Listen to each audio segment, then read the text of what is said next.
इस वीडियो में हम पढ़ेंगे कक्षा 10वीं का विषय विज्ञान यानी कि साइंस का पाठ 1 जिसका नाम है रासायनिक अभिक्रियाएं एवं समीकरण। तो शुरू करते हैं। तो इस पाठ में सबसे पहला विषय आता है हमारा रासायनिक अभिक्रिया। रासायनिक अभिक्रिया क्या होती है? जब दो या दो से अधिक पदार्थ मिलकर एक या एक से अधिक नए गुणधर्म वाले पदार्थों का निर्माण करते हैं तो उसे रासायनिक अभिक्रिया कहा जाता है। जब कोई भी दो पदार्थ मिलकर कोई एक नया पदार्थ बनाएं जिसके गुणधर्म बिल्कुल अलग हों, जिनसे वो मिलके बना रासायनिक अभिक्रिया। क्यों? क्योंकि इसमें बिल्कुल नए गुणधर्म वाला पदार्थ बनता है जल। जल का गुणधर्म क्या होते हैं? ये आग को बुझाता है। ठीक है, आग लगाता नहीं है, आग को बुझाता है। वहीं जिनसे ये मिलके बना है हाइड्रोजन और ऑक्सीजन, ये दोनों अत्यंत ज्वलनशील गैसें हैं। इनमें बहुत जल्दी आग लग जाती है। लेकिन पानी जो है इन दोनों से ही मिलके बना है, लेकिन इसके गुणधर्म बिल्कुल अलग हैं। तो इस तरह की जो अभिक्रिया होगी उसे कहा जाएगा रासायनिक अभिक्रिया। और किसी भी रासायनिक अभिक्रिया को भौतिक विधियों से उलट नहीं किया जा सकता है। उलट करने का मतलब होगा कि जो नया पदार्थ बना है, अगर हम चाहें उस नए पदार्थ को वापस उन्हीं पदार्थों में बदलना जिनसे वो बना है, तो वो भौतिक विधियों द्वारा नहीं किया जा सकता है। भौतिक विधि आप कक्षा 9 में पढ़ चुके होंगे, जैसे कि उसमें से कुछ मैंने यहाँ पर लिख दिए हैं, जैसे कि वाष्पीकरण, ऊर्ध्वपातन, आवसन्या, उपकेंद्रीकरण। इन सभी विधियों से किसी भी रासायनिक अभिक्रिया को उलट नहीं किया जा सकता है। आगे है रासायनिक अभिक्रियाओं में शामिल। जब कोई रासायनिक अभिक्रिया होगी तो उसमें क्या चीजें शामिल होंगी? अवस्था में परिवर्तन। अवस्था में परिवर्तन का मतलब होगा कि रासायनिक अभिक्रिया होने से पहले वाले पदार्थ और रासायनिक अभिक्रिया के होने के बाद वाले पदार्थ यानी कि नए पदार्थ, उनकी अवस्था में परिवर्तन हो सकता है। जैसे कि ये उदाहरण है, यहाँ पर ये क्या है? यहाँ पर ये गैस है, यहाँ पर भी गैस है। दो गैसें मिलकर एक जल का यानी कि द्रव का निर्माण कर रही है। तो यहाँ पर क्या हो रहा है? दो गैसें अवस्था बदलकर जल बना रही है। तो अवस्था में परिवर्तन होगा, यानी कि ठोस से द्रव, द्रव से गैस या फिर गैस से ठोस में कोई भी अवस्था परिवर्तन हो सकती है जब रासायनिक अभिक्रिया होगी। आगे है रंग में परिवर्तन। रंग में भी परिवर्तन हो सकता है। रासायनिक अभिक्रिया होने से पहले या होने के बाद रंग में भी परिवर्तन हो सकता है। तापमान में परिवर्तन। रासायनिक अभिक्रिया के दौरान तापमान में भी परिवर्तन, तापमान कम भी हो सकता है और तापमान ज्यादा भी हो सकता है। और रासायनिक अभिक्रिया में चौथा है गैस का उत्सर्जन। जो भी रासायनिक अभिक्रिया होगी उसमें से गैस का उत्सर्जन भी हो सकता है। गैस का उत्सर्जन मतलब होगा उसमें से कोई रासायनिक अभिक्रिया के दौरान कोई उसमें से गैस निकले। ठीक है, पीछे वाले पेज पर हमने समझा रासायनिक अभिक्रियाओं की परिभाषा। अब हम देखते हैं रासायनिक अभिक्रिया के कुछ उदाहरण जिससे रासायनिक अभिक्रियाएं हमें अच्छी तरह से समझ में आ जाए। तो यहाँ पर है दैनिक जीवन में होने वाली रासायनिक अभिक्रियाओं के कुछ उदाहरण। पहला है इसमें से भोजन का पाचन। जो भी हम खाना खाते हैं उसका पचना, वो भी क्या है? एक रासायनिक अभिक्रिया है। इसी तरह से श्वसन यानी कि सांस लेना, हम ऑक्सीजन अंदर लेते हैं और कार्बन डाइऑक्साइड छोड़ते हैं, तो ये भी एक रासायनिक अभिक्रिया है। लोहे पर जंग लगना, लोहे पर जंग लगना भी एक रासायनिक अभिक्रिया है और ये बहुत धीरे धीरे होने वाली रासायनिक अभिक्रिया है। इसके इसी तरह दही का बनना, दही का बनना, दूध से दही में बदल जाना, ये भी एक रासायनिक अभिक्रिया है। ये तो हो गई हमारे दैनिक जीवन में होने वाली रासायनिक अभिक्रियाएं। अगर इसके अलावा हम बात करें, जैसा कि क्रियाकलाप 1.1 में दिया गया है, मैग्नीशियम रिबन का दहन किया जाता है, तो वो भी एक रासायनिक अभिक्रिया होगी। क्रियाकलाप 1.2 में लेड नाइट्रेट में पोटेशियम आयोडाइड को मिलाया जाता है, वो भी एक रासायनिक अभिक्रिया होगी। इसी तरह से क्रियाकलाप 1.3 में सल्फ्यूरिक अम्ल या फिर हाइड्रोक्लोरिक अम्ल में जिंक की गोलियां डाली जाती हैं, वो भी एक रासायनिक अभिक्रिया होगी। ठीक है, रासायनिक अभिक्रिया में दो महत्वपूर्ण चीजें होती हैं, अभिकारक और उत्पाद। तो ये दोनों क्या होते हैं? पढ़ते हैं। अभिकारक ऐसे पदार्थ जो किसी रासायनिक अभिक्रिया में भाग या फिर हिस्सा लेते हैं, उसे अभिकारक कहा जाएगा। और उत्पाद ऐसे पदार्थ जिनका निर्माण रासायनिक अभिक्रिया में होता है, उसे कहेंगे उत्पादी। उत्पाद यानी कि जो नया पदार्थ बनता है, नए गुणधर्म वाला पदार्थ बनता है, वो होगा उत्पाद। और जिनसे मिलके बनता है उसे कहेंगे हम अभिकारक। ठीक है, उदाहरण की सहायता से इन्हें बिल्कुल अच्छी तरह से समझ लेते हैं, अभिकारक और उत्पाद। उदाहरण ले रखा है हमने यहाँ पर, हाइड्रोजन और ऑक्सीजन मिलकर जल यानी पानी का निर्माण करते हैं। तो यहाँ पर हमें देखना है नया जो पदार्थ है वो कौन सा है। तो नया पदार्थ क्या है? किसका निर्माण हुआ? यहाँ पर जल का, बिल्कुल नए गुणधर्म वाला पदार्थ है जल। तो ये होगा उत्पाद। और जिनसे मिलके बना है वो होंगे अभिकारक। किन किन से मिलके बना है? ये हाइड्रोजन से और ऑक्सीजन से, ये दोनों होंगे अभिकारक। जब movies, games, apps free trial. ठीक है। अगला विषय है हमारा रासायनिक समीकरण। रासायनिक समीकरण क्या होता है और इसे किस तरह से लिखा जाता है? तो रासायनिक अभिक्रिया, जो भी रासायनिक अभिक्रिया होती है उसको रासायनिक समीकरण के द्वारा निरूपित किया जाता है या फिर कह सकते हैं दर्शाया जा सकता है। ठीक है। और रासायनिक समीकरण में रासायनिक समीकरण के अभिकारक और उत्पादों में, चाहे वो अभिकारक हो चाहे उत्पाद हो, उसमें क्या होता है, पदार्थ के प्रतीकों का इस्तेमाल किया जाता है। जो भी पदार्थ के प्रतीक होंगे उनका इस्तेमाल किया जाता है। पदार्थ के प्रतीकों का मतलब क्या होगा, जैसे अगर ऑक्सीजन है तो उसका प्रतीक क्या होता है, O। नाइट्रोजन है तो उसका प्रतीक होता है N। अगर लोहा है, आयरन जिसे कहते हैं इंग्लिश में, उसे उसका प्रतीक है Fe। तो इन प्रतीकों का इस्तेमाल किया जाएगा और प्रतीकों को हम सूत्र भी कह सकते हैं। और प्रतीकों के साथ उनकी भौतिक अवस्था को भी दर्शाया जाता है। भौतिक अवस्था यानी कि वो ठोस हैं, द्रव हैं, गैस हैं या फिर जलीय विलयन है। तो ठोस के लिए हम लिखेंगे S, द्रव के लिए लिखा जाएगा L, लिक्विड होता है। ठीक है, इसे इंग्लिश की फॉर्म में लिखा जाता है। ठोस को कहा जाता है सॉलिड, तो उसके लिए हम लिखेंगे S। द्रव को कहा जाता है लिक्विड, तो L। गैस को गैस ही कहते हैं तो G। और एक्वस यानी कि जलीय विलयन, ऐसा विलयन जो जल के अंदर बना है, ऐसा, ठीक है, जो जल के अंदर बनता है उसे लिखेंगे हम AQ यानी एक्वस। इसे इंग्लिश में एक्वस कहा जाता है। तो उदाहरण ले लेते हैं इसका अच्छी तरह से समझने के लिए। उदाहरण ले रहे हैं हम यहाँ पर क्रियाकलाप 1.1 से। मैग्नीशियम रिबन को वायु या फिर कह सकते हैं ऑक्सीजन में दहन कर मैग्नीशियम ऑक्साइड बनाना। क्रियाकलाप 1 में मैग्नीशियम रिबन को दहन किया जाता है वायु की मौजूदगी में। वायु की जगह हम क्या कहेंगे, ऑक्सीजन, क्योंकि यही गैस होती है जो किसी भी दहन का कारण होती है। अगर ऑक्सीजन नहीं होगी तो दहन नहीं होगा। तो उत्तरदायी, दहन के लिए उत्तरदायी गैस होती है ऑक्सीजन, तो वायु की जगह हम कहेंगे ऑक्सीजन। तो यहां पर हमें सबसे पहले पहचानना है अभिकारक क्या है। ठीक है, नया पदार्थ क्या बनता है यहां पर, मैग्नीशियम ऑक्साइड। मतलब ये क्या है, ये है उत्पाद। ठीक है, ये लिख देते हैं यहां पर उत्पाद। जिनसे ये मिलके बना है वो होंगे अभिकारक। तो ये किससे मिलके बना है, मैग्नीशियम से और ऑक्सीजन से, तो ये दोनों क्या होंगे, अभिकारक। ठीक है, तो इसको सूत्र के द्वारा किस तरह से दर्शाया जाता है वो बताने जा रहा हूं मैं। सबसे पहले मैग्नीशियम, मैग्नीशियम का प्रतीक क्या होता है, Mg। ठीक है, और ऑक्सीजन, ऑक्सीजन का प्रतीक क्या होता है, O। O2 लिखेंगे हम यहां पर, क्योंकि ऑक्सीजन के दो एटम इकट्ठे रहते हैं हमेशा। और जो भी अभिकारक हैं, अगर दो, एक अभिकारक है तो कोई बात नहीं, अगर दो हैं या दो से ज्यादा हैं तो सभी के बीच में जमा का निशान लगाएंगे। तो मैग्नीशियम जमा में ऑक्सीजन, ये मैग्नीशियम ये ऑक्सीजन। अभिकारक हमारे हो गए पूरे। अब लगाएंगे एक तीर का निशान। ठीक है, तीर का निशान जो है ये रासायनिक अभिक्रिया को दर्शाता है कि यहाँ पर इन दोनों में मिलकर रासायनिक अभिक्रिया की और उत्पाद इसके सिर की तरफ होता है।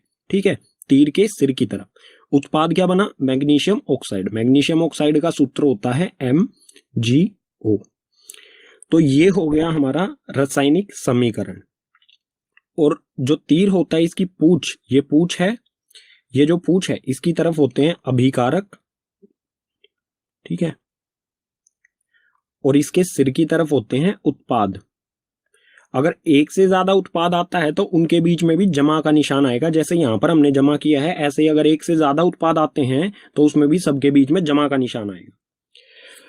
लेकिन ये जो रासायनिक समीकरण है ये संतुलित नहीं है। संतुलित का मतलब क्या होगा, यहां पर ऑक्सीजन के कितने एटम है, 2, लेकिन यहां पर सिर्फ एक ही है। ठीक है, यहां पर कुछ भी नहीं लिखा हुआ ऑक्सीजन के, तो यहां पर एक ही है। दोनों तरफ बराबर होने चाहिए। तो इस तरह की जो समीकरण संतुलित नहीं है उस तरह के समीकरण को कहा जाएगा कंकाली समीकरण। ठीक है, अब इसको संतुलित किस तरह से किया जाता है वो हम देखेंगे अगले पेज पर। लेकिन अभी भी इसमें एक कमी है, क्या, हमने इसकी भौतिक अवस्थाएं नहीं लिखी हैं। तो भौतिक अवस्था के इस साथी से कैसे लिखा जाता है, Mg। मैग्नीशियम रिबन कैसा था, ठोस, ठोस यानी कि सॉलिड। ठीक है, सॉलिड के लिए लिखेंगे हम S। उसके बाद ऑक्सीजन, ऑक्सीजन कैसी होती है, गैस होती है, तो गैस के लिए लिखेंगे G। रासायनिक अभिक्रिया हुई, रासायनिक अभिक्रिया होने को दर्शाता है। ये रासायनिक अभिक्रिया हुई और हमें क्या मिला, मैग्नीशियम ऑक्साइड MgO। और मैग्नीशियम ऑक्साइड ये क्या है, ठोस, ठोस के लिए लिखेंगे हम सॉलिड के। ठीक है, तो S। तो ये होगी हमारी रासायनिक समीकरण। ठीक है, अब इसे संतुलित किस तरह से किया जाता है वो देखते हैं अगले पेज पर। अब हम देखेंगे रासायनिक समीकरण को संतुलित करना। कोई भी रासायनिक समीकरण होता है उसको किस प्रकार से संतुलित किया जाता है। तो यहाँ पर है Fe। Fe जो प्रतीक होता है वो होता है लोहा, लोहे का प्रतीक, लोहा जमा में H2O यानी कि जल। लोहा और जल अभिकारक दो हैं, वो अभिक्रिया करके लोहा Fe3O4 यानी Fe3O4 लोहे का ऑक्साइड जमा में H2 यानी हाइड्रोजन गैस बनाते हैं। तो इस अभिक्रिया को हम संतुलित करके देखेंगे। संतुलित करने का मतलब क्या होगा, सबसे पहले हम इसमें अभिकारक, जो भी अभिकारक हैं उसमें कितने एटम यानी कि परमाणुओं की संख्या गिनेंगे। ठीक है, यहाँ पर लोहा है, लोहे के कितने परमाणु है, यहाँ पर कुछ नहीं लिखा हुआ, तो Fe मतलब लोहे का एक परमाणु है। तो इस तरह की आपको एक टेबल बनानी है जिसमें आपको तत्व लिखने हैं एक लाइन में, अभिकारक और उत्पाद। इसमें हम अभिकारक के नीचे लिखेंगे Fe यानी लोहे में कितने परमाणुओं की संख्या है, और इसमें उत्पाद में लोहे में कितने परमाणुओं की संख्या है। इसी तरह से हाइड्रोजन और ऑक्सीजन की। तो इसे संतुलित करते हैं। Fe यानी कि लोहे का एक परमाणु है अभिकारक में। ठीक है, अब देखेंगे लोहे का उत्पाद में कितने परमाणु है। लोहे के उत्पाद में 3 परमाणु हैं, तो यहाँ पर लिखा हमने 3। सोचो कल आपका एग्जाम है, आप रिवीजन कर रहे हो और अचानक एक तो यहाँ पर लिखा हमने 3। अब देखते हैं हाइड्रोजन के। हाइड्रोजन के अभिकारक में 2 हैं और उत्पाद में भी 2 हैं, तो ये 2 हो और ये भी 2। ऑक्सीजन बचता है, ऑक्सीजन के अभिकारक में 1 है और उत्पाद में 4 हैं, तो ये 1 और यहाँ पर 4। संतुलित करने का मतलब क्या होगा कि जितनी परमाणुओं की संख्या किसी तत्व की अभिकारक में है उतनी ही उत्पाद में होनी चाहिए। ठीक है, अभिकारक और उत्पाद में बराबर परमाणुओं की संख्या, बराबर एटम की संख्या होनी चाहिए। अगर यहाँ पर 1 है तो यहाँ पर भी 1 होना चाहिए, अगर यहाँ पर 3 है तो यहाँ पर भी 3 होना चाहिए, बराबर होने चाहिए। तो इसका संतुलित करने का कोई ऐसा स्पेसिफिक फॉर्मूला या कोई तरीका आसानी से हो जाता है।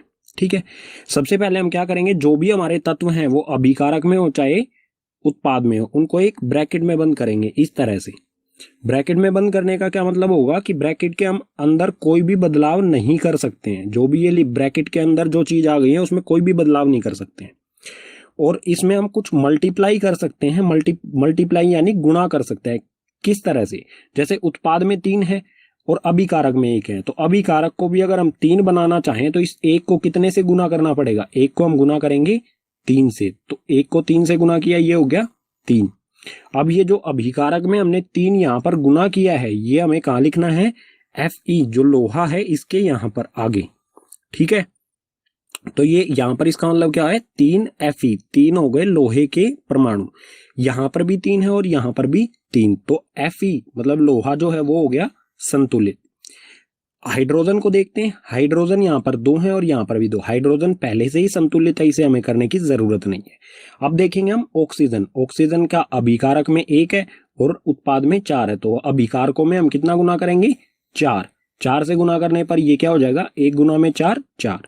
तो अब क्या करोगे आप, हाइड्रोजन मतलब हाइड्रोजन और ऑक्सीजन, ऑक्सीजन के पहले यहाँ तो आप लिख नहीं सकते बीच में 4, आपको लिखना पड़ेगा 4 यहाँ पर, और यहाँ पर 4 लिखने का मतलब क्या होगा, 4 दूनी 8, 8 तो यहाँ पर हाइड्रोजन के हो जाएंगे और 4 ऑक्सीजन का 1 है, तो 4 एकम 4 ऑक्सीजन के हो जाएंगे 4।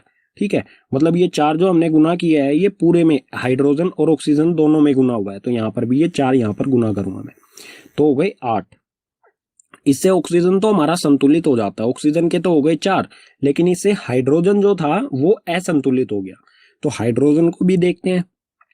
अब इस तरफ तो हम अभिकारकों में तो हम कोई बदलाव कर नहीं सकते हैं क्योंकि हम दोनों के आगे लगा चुके हैं पहले ही। तो दूसरी तरफ देखते हैं, दूसरी तरफ में हमें हाइड्रोजन को करना है उत्पाद, तो यहाँ पर आएंगे, यहाँ पर हम कितने से गुना करें कि ये 8 हो जाए, 2 को हम कितने से गुना करें कि 8 हो जाए, तो करेंगे 4 से गुना, तो ये हो गया 8, तो यहाँ हम लिखेंगे 4। तो ये हो गई संतुलित अभिक्रिया, जहां पर दोनों तरफ अभिकारकों में और उत्पादों में दोनों तरफ बराबर परमाणुओं की संख्या है, 3 3 8 8 और 4 4, सभी के, लोहे के, हाइड्रोजन के और ऑक्सीजन के, सभी हो गए संतुलित। लेकिन अभी भी ये प्रॉपर एक अच्छी तरह से लिखी गई समीकरण नहीं है क्योंकि इसमें भौतिक अवस्थाएं हमने नहीं लिखी हैं, तो इसे भौतिक अवस्थाओं के साथ लिखेंगे इस तरह से 3 Fe। अब ब्रैकेट हमें हटा देना है। Fe क्या है, लोहा क्या होता है, ठोस, ठोस यानी कि सॉलिड, ऐसे सॉलिड हो गया। ठीक है, ये हो गया सॉलिड, जमा में 4 H2O। H2O क्या होता है? जल। जल जो होता है वो होता है द्रव यानी कि लिक्विड, L फॉर लिक्विड। अभिक्रिया हुई और ये बना Fe3O4 जो कि एक ठोस होता है, ठीक है, ठोस यानी सॉलिड, जमा में 4H2 हाइड्रोजन जो कि एक गैस होती है। तो इस तरह की यह अभिक्रिया होगी जो संतुलित होगी। हमें इसको इस तरह से बनाना है। तो एक और उदाहरण देख लेते हैं हम, जो क्रियाकलाप 1.1 से है। मैग्नीशियम रिबन को ऑक्सीजन की उपस्थिति में जलाया जाता है, तो वो है Mg जमा में O2। अभिक्रिया करके क्या बनाता है? ये मैग्नीशियम ऑक्साइड MgO। तो ऊपर वाली जो समीकरण था, ऊपर वाला समीकरण, इसमें तो थोड़ा सा हमें मुश्किल पड़ा, लेकिन ये बिल्कुल आसानी से हो जाएगा। कुछ ऐसे समीकरण होते हैं जो बिल्कुल आसानी से हो जाते हैं, कुछ में थोड़ा सा ज्यादा कैलकुलेशन करनी पड़ती है। इसके लिए हमें टेबल बनाने की भी जरूरत नहीं पड़ेगी। किस तरह से? Mg यहाँ पर एक है, यहाँ पर भी एक है, मतलब अभिकारक में भी एक और उत्पाद में भी एक। ऑक्सीजन तो Mg तो संतुलित है, ऑक्सीजन ऑक्सीजन यहाँ पर 2 है, यहाँ पर अकेला है, तो हम क्या करेंगे? यहाँ पर 2 लगा देंगे। मतलब 2 लगाने से क्या हुआ? यहाँ पर मैग्नीशियम के भी 2 हो गए और ऑक्सीजन के भी 2 हो गए। लेकिन और जैसे ही हमने ऑक्सीजन को यहाँ पर संतुलित किया तो मैग्नीशियम असंतुलित हो गया। तो मैग्नीशियम को यहाँ पर अगर हम 2 लगा देंगे तो ये मैग्नीशियम भी संतुलित हो जाएगा। तो ये पूरी इक्वेशन हो गई संतुलित। अब इसको भौतिक भौतिक जो अवस्था होती है उसके साथ लिखेंगे, तो ये हो जाएगा 2Mg ठोस यानी कि सॉलिड जमा में O2 जो होती है गैस, और उसके बाद 2MgO मैग्नीशियम ऑक्साइड जो होगी ठोस, ठीक है, ठोस यानी सॉलिड। तो इस तरह से किसी भी रासायनिक समीकरण को संतुलित किया जाता है। आप जितना अध्ययन यानी प्रैक्टिस करोगे उतना ही ये आपके लिए आसान होता जाएगा। पीछे वाले पेज पर हमने रासायनिक समीकरण को संतुलित किया था। अब हम देखते हैं रासायनिक समीकरण को संतुलित करना क्यों आवश्यक है, जो भी संतुलित किया था वो क्यों जरूरी है उसको संतुलित करना। तो इसका एकमात्र कारण है द्रव्यमान संरक्षण का नियम। ये आप कक्षा 9 में पढ़ चुके हैं। ये नियम क्या कहता है? किसी भी रासायनिक अभिक्रिया में ना तो द्रव्यमान का निर्माण होता है, ठीक है, ना तो द्रव्यमान का निर्माण होता है और ना ही विनाश होता है। इसका मतलब क्या होगा? द्रव्यमान जितना अभिकारकों में है रासायनिक अभिक्रिया के पहले है, वो उतना ही उत्पादों में रासायनिक अभिक्रिया के बाद रहेगा।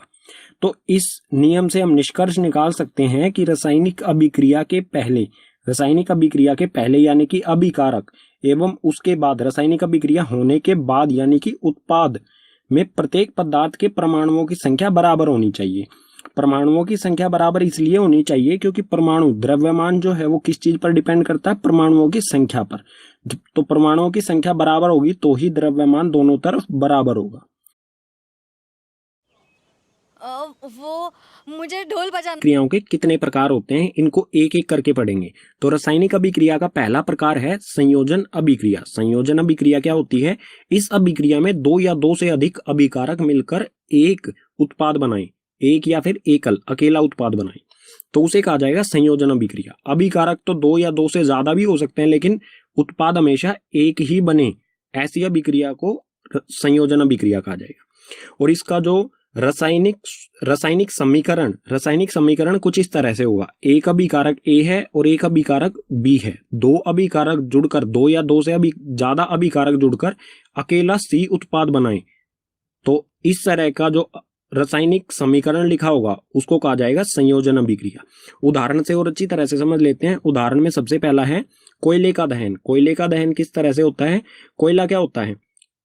कार्बन का सूत्र होता है कार्बन का प्रतीक C, ठीक है। तो एक कार्बन जमा में ऑक्सीजन इसलिए क्योंकि ऑक्सीजन गैस ही किसी भी दहन के लिए उत्तरदायी होती है। तो कार्बन जमा में ऑक्सीजन, 2 अभिकारक मिलकर एक CO2 गैस का निर्माण करते हैं। जलने के बाद कोयले में से CO2 गैस निकलती है। तो 2 अभिकारक एक सिंगल अकेले उत्पाद का निर्माण करते हैं, तो उसे कहा जाएगा संयोजन अभिक्रिया। ये उदाहरण हो जाएगा। इसी तरह से अगला उदाहरण जल का निर्माण भी संयोजन अभिक्रिया के द्वारा ही होता है। इसमें 2 चीजें होती हैं, 2H2 यानी कि हाइड्रोजन और ऑक्सीजन। 2 अभिकारक मिलकर एक अकेली चीज जल यानी कि H2O का निर्माण कर रहे हैं। तो 2 अभिकारक एक चीज का निर्माण कर रहे हैं तो संयोजन अभिक्रिया। ये दोनों इसके उदाहरण हो जाएंगे, ठीक है। रासायनिक अभिक्रिया का दूसरा प्रकार है वियोजन अभिक्रिया। वियोजन अभिक्रिया क्या होती है? वियोजन का मतलब होता है अलग होना। तो यह अभिक्रिया क्या होती है? एक अभिकारक टूटकर दो या दो से अधिक उत्पादों में बदल जाए तो उसे वियोजन अभिक्रिया कहा जाएगा।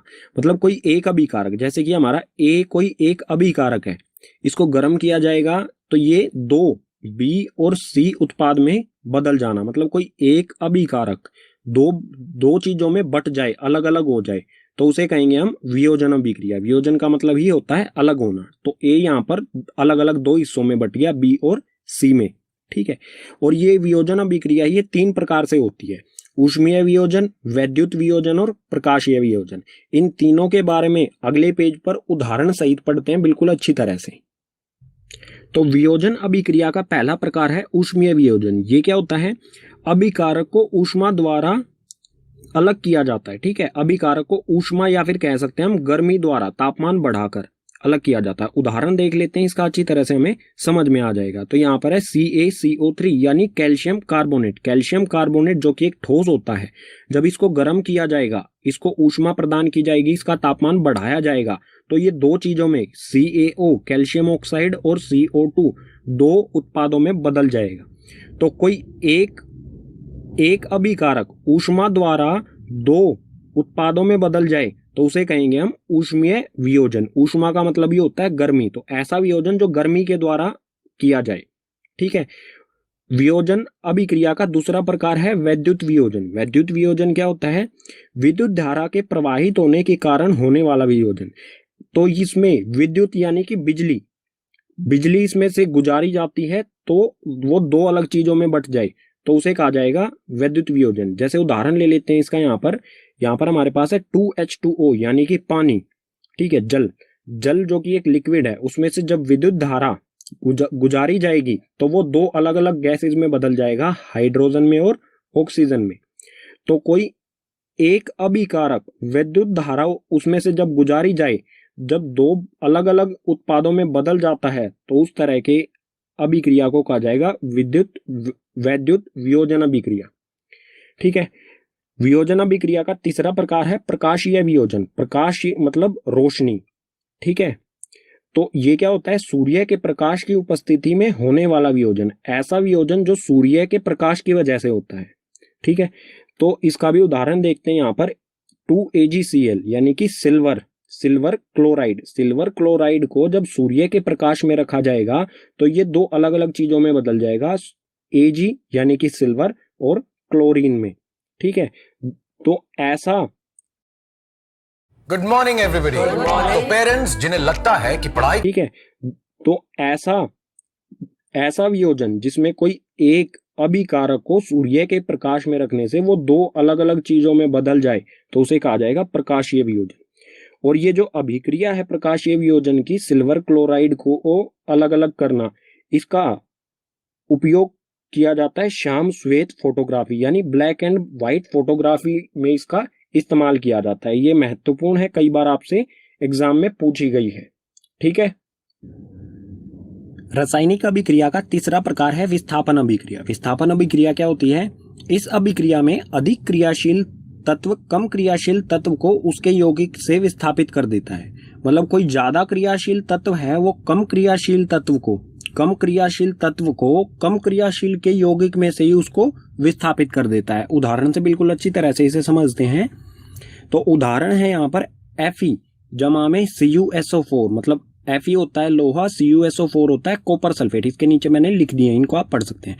तो आयरन और कॉपर सल्फेट अभिक्रिया करके, ये दोनों अभिकारक अभिक्रिया करके क्या बनाते हैं? FeSO4 लोहे का सल्फेट जमा में कॉपर यहाँ से अलग हो जाता है। तो इस इक्वेशन को आप देखेंगे, इस समीकरण को आप देखेंगे तो यहाँ पर कॉपर सल्फेट का जो यौगिक है ये अभिक्रिया होने के बाद क्या हो जाता है? लोहे का सल्फेट, ठीक है। मतलब ये कॉपर जो है, लोहा कॉपर से ज्यादा क्रियाशील होता है, तो ये ज्यादा क्रियाशील तत्व ने कॉपर को उसी